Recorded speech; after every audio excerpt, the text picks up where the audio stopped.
In Unity, we call ourselves truth students. We refer sometimes to the big T truth versus the little t truth. I want to explore that a little bit more today. See, we want to have a deeper understanding. We want to put spiritual truth into practice, into everyday application in our lives. We see people who are testifying.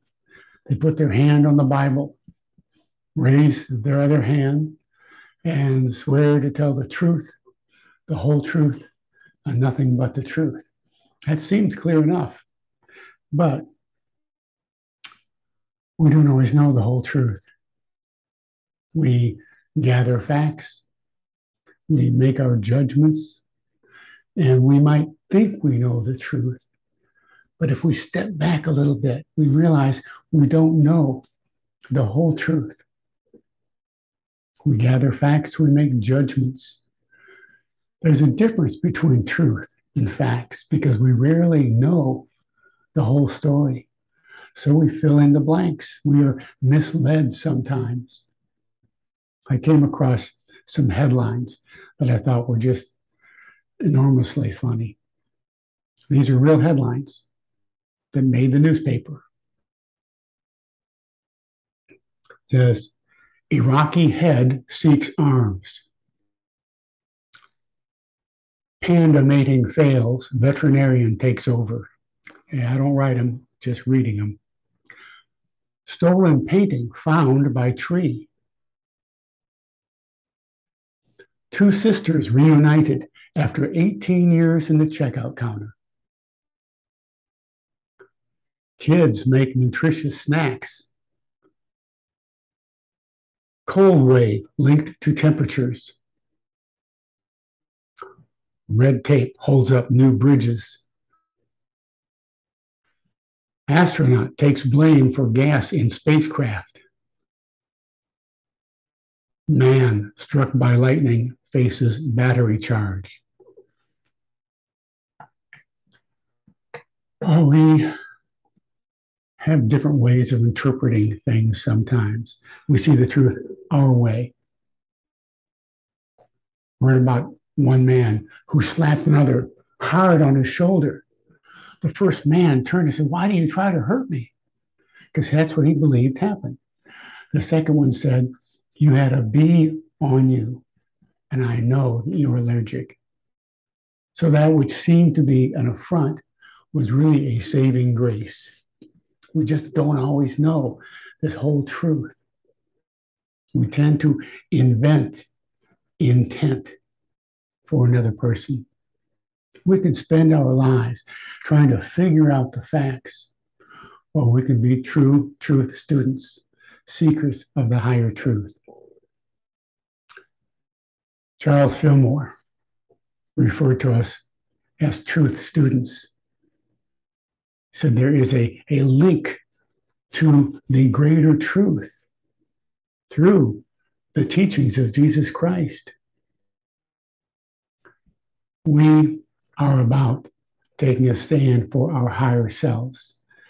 And our goal always is to learn to discern the spiritual truth, the absolute unchangeable truth. It's not something that we all automatically know. We grow in our awareness of it. We want to express the truth of us. We are spiritual beings. We are unique. You are unique. You are divine. You are immortal. You are sacred. You are holy. Do you treat yourself as a unique, divine, immortal, sacred, holy being? The more you demonstrate the principles of truth, the more you will benefit in deeper spiritual understanding.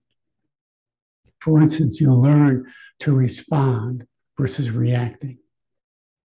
You know, we teach the 5 basics of unity, that God is everywhere present all the time, and God is good. That if God is everywhere present all the time, then there's a spark of divinity in each one of us as well. We teach about what we call the law of mind action, thoughts held in mind, produce after their own kind.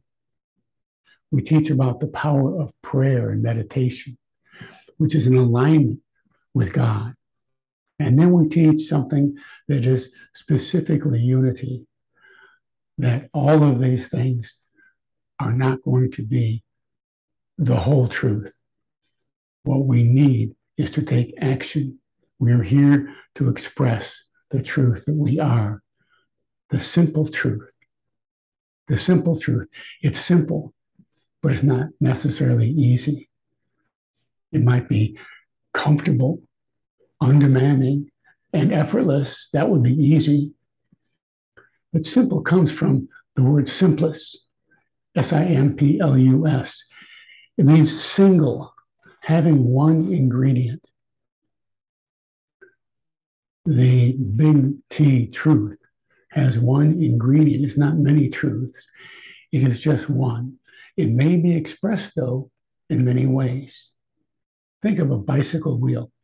It has many spokes, but it has one center. There are many ways for people to understand God. There are many religions, many ways to understand God in nature, but there's one central truth. With God, it's varying levels of expression of that one truth. So it's simple, yes. Easy, not so much. We want to refocus on this idea of truth today. Now, you have heard from the book of John that the truth will make you free. Well, what is it free from? What is it free for? What are you free to do? Well, you're free to change, to apply the principles that we teach in your life. I've heard somebody once simplify all of our 5 basic principles this way. See, God in all, God in me, God in thought, God in prayer, and God in action. So when we think of God in all, what are we thinking of? We're talking about replacing the idea of anxiety with peace. Sometimes we face circumstances that bring up anxiety. It might be a health challenge. It might be a relationship difficulty. It might be finances. It could be so many different things. And we misuse this power of imagination to go the wrong way. We think of all the terrible things that might happen. And then we get anxious. We get excited. But that is not the way to understand God in all. And God is in all. God is everywhere present. And we can replace anxiety with peace. And one way to do that is whenever you feel anxiety, breathe. I read of a breathing exercise recently. You breathe into the belly. And I want to invite you to do that with me. We breathe into the belly. Breathe in for 5 seconds. Hold it for 2. And then breathe out for 5 seconds. And hold it for 2. And you do this 10 times. And you will feel peace. We'll try it once or twice right now. So breathe in.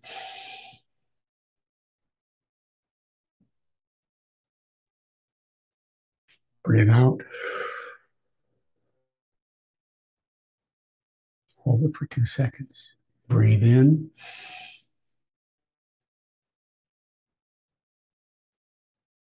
Breathe out.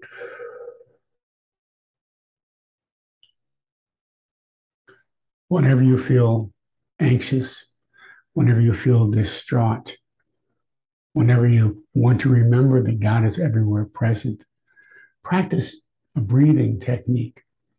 It only takes a few moments to feel and remember that wherever you are, God is. Now, the second of our basics is God in me. God in all, God in me. What does that mean? It means that we replace judgment with compassion. We learn to respond. We may tend to react versus responding.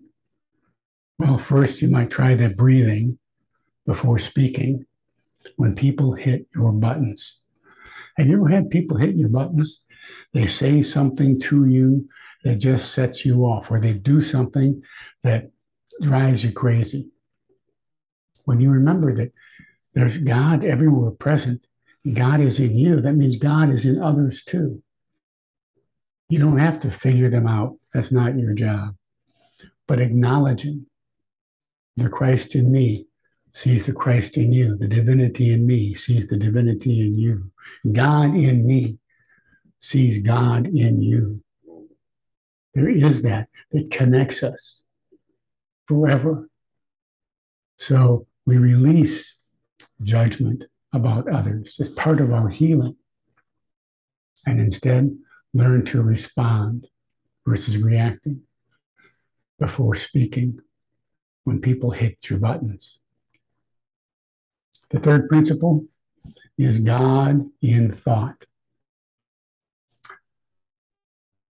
Thoughts held in mind produce after their own kind, we may have studied. Well, I would like to expand that a little bit. Thoughts and feelings that we hold on to produce after their own kind. You see, when we have the spiritual connection of our feelings, it's an energy that draws to us like energy. When you are holding thoughts and feelings of lack, of poverty, of distress, of worry, of any of these things, you will find that you draw more of the same to you, more of the thoughts, more of the feelings. And the more that we do that, the more we prove that out in our lives. The beauty of knowing that is just to see it, let it be the trigger for a shift in thinking. I'm really worried, you might say. Well, if you're really worried, then instead shift the thought and the feeling. If I were not worried, how would I feel? I'd have a level of confidence, comfort. I'd feel supported by the universe. I feel clear about my next steps. I would know what to do. We replace confusion with clarity. The thoughts that we hold in our mind do produce after their own kind. So our job is to notice the thoughts and the feelings that we're holding on to and make the change. Release the need, for instance, to insist on having things your way, my way, or the highway. Notice when you're feeling that need. Why? Because everybody else is wrong. You need to do it my way. Or maybe resist. Notice that you are having some resistance. Perhaps another viewpoint is worthy of consideration. It's possible, you know. If you really want to feel a sense of freedom and connection with God, if you really want to be in that place of God in thought, then let go of the need to be right. It's okay. It can happen. Other people can be right. Other people can have a viewpoint that has great legitimacy. We're here to learn. We're here to grow our very souls. We're here to be more of who we came here to be. So if you notice that you have an insistence, if you notice that you have a resistance, if you notice you have a need to be right, notice your justification. If you're feeling the need to justify what you believe so that others can be convinced, that's a trigger to say, go within. I need to do some expansion of my soul here. I need to be able to see the divinity in myself, but also in others. And I will be able to know God more as a result of that. The fourth principle has to do with God in prayer. It's about replacing doubt with assurance. You see, we receive guidance. The truth is, there's no human problem that does not have a spiritual solution. No matter what it is, the greatest problem in the world that you have in your life or have had has a spiritual solution. Our opportunity is to be open to that spiritual solution through prayer, through meditation, through asking, through receiving, truly believing that God, that the universe wants for you always what is your highest and best. What if the next time you had some kind of a challenge come your way, and that could be right now or today or tomorrow or sometime, what if you were able to shift your thinking about that and trust that there is a seed of good that has been planted into this opportunity or this challenge or whatever it is for you? There's something there for you to grow from, to grow through, to express more of, so that you can be a demonstration of God in this world, so that you can be the light for somebody else in this world. It's about knowing that what God wants for you always is your highest and best. It's about living in prayer, always in conscious awareness of God. Our last principle is the one that sometimes is the most challenging of all for people. It's about God in action. It's about replacing fear with faith. You don't mean a thing if it ain't got that swing. You got to have the action. Take action as guided. We listen, as we spoke of in our last principle with prayer and meditation, but we need them to follow the guidance. We need to know that God would never lead us into circumstances that will not support us. God will always lead us into circumstances that will grow your soul. Listen and follow. What is it that you have today? Is it a relationship with somebody that is causing you to feel some distress?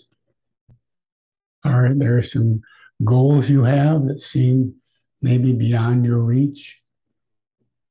Are there some challenges you're facing and you don't know which way to turn?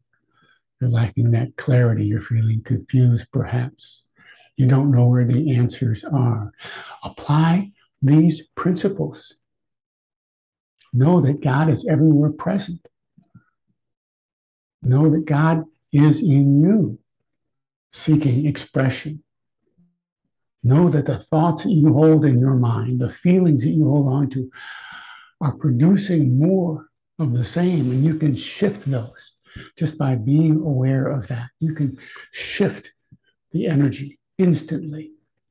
And remember that you are a holy, sacred, loving being that deserves your good. You can connect with that in you that is unique and divine and immortal and sacred and holy. You can live in this place of prayer, conscious awareness of God, and you can take the action you need to do what you need to do. So apply truth principles in your life. They are positive. They are practical. They are progressive. God in all. God in me. God in thought. God in prayer. God in action. Say that silently to yourself with me. God in all. God in me. God in thought. God in prayer. God in action. Used rightly and regularly, they will change your life for the better. That is the simple truth, the whole truth. and nothing but the truth. God bless you.